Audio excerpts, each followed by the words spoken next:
Now the next thing I want to show you, which is very, very useful, and this has helped me a lot.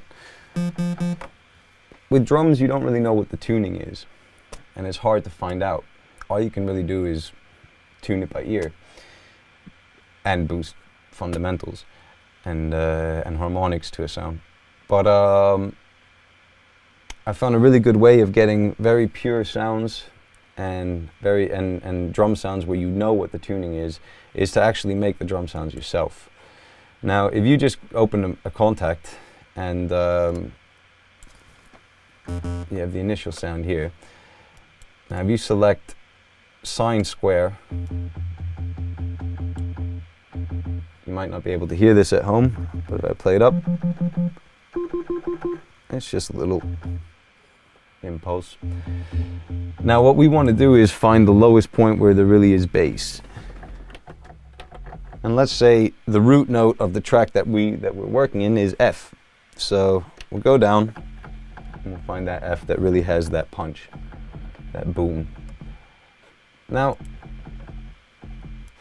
again, put up the level. Now what we want is to create, that's not really a kick drum, it's just a bass. But if we put an envelope onto this, and let's say we route that to 36.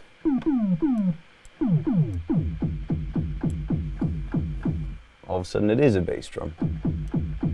And with this you have far more control over the actual shape of your sounds, and it just gives you a lot of freedom.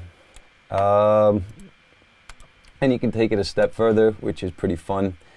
And instead of using the envelope, you can actually use these performers. And let's just make a little straightforward beat. So we'll sync this to sixteenths. So here we got, oops.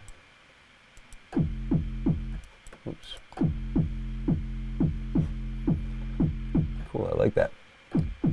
And you know, now I have it a bit mixed with square, so with square you're going to hear it much more at home, but sine is more useful when you're actually making a pulse to layer your drums with. But just so for the purpose of hearing it, let's put it back onto square a little bit. So that's just using one oscillator now. Now if we want to do, oh, and you have the what's also cool is you have these different different patterns where you can draw in different shapes. So let's say we want to do an alternate pattern. Just do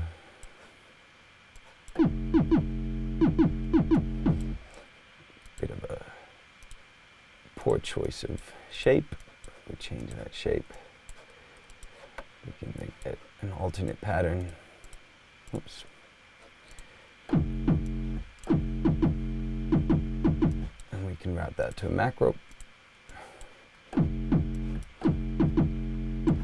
And change the actual pattern.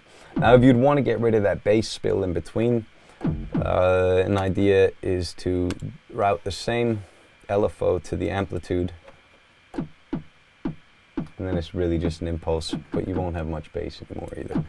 But for this purpose, let's leave it the way it was. It was pretty fun. So now we need a snare.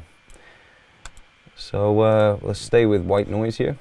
We're going to go to LFO 8, route that to the amplitude, turn up the color, and then we're going to go back to performer as well. And here, we're going to just put it where snares would be, sixteenths.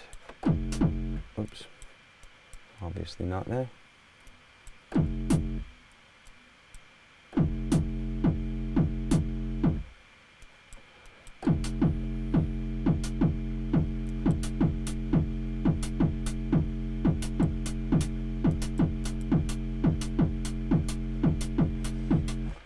Up to you, any pattern you want to do. Again, you can have different patterns on the bottom and the top.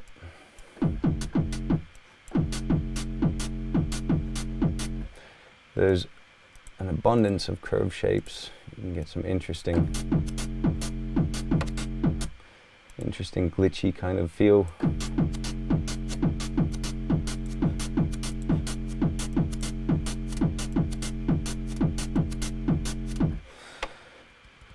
Cool, and you can do the same. Now if you'd want to have hi-hats, you can also route, you have another slot still with the noise. You can route a normal LFO, or you could choose a different shape, or route it to another performer as well if you want to have something which isn't constantly the same.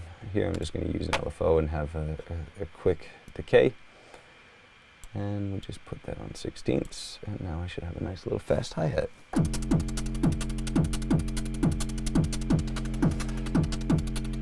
Cool thing about this is you have full control over stuff, and from, you know, with one macro now I can turn this beat into a sound. So I can just turn amplitude 1 down with the bass drum down. Then I can also have it possibly go to color so that we won't hear the noise anymore. And turn oscillator 3 up, and on oscillator 3, let's take something strange. Put that there, put that there, and now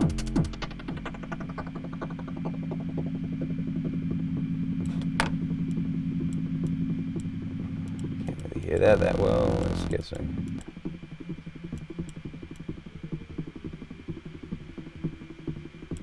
Why is this so quiet?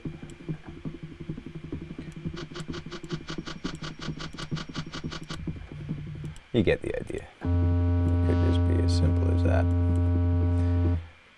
Could do the same thing from before.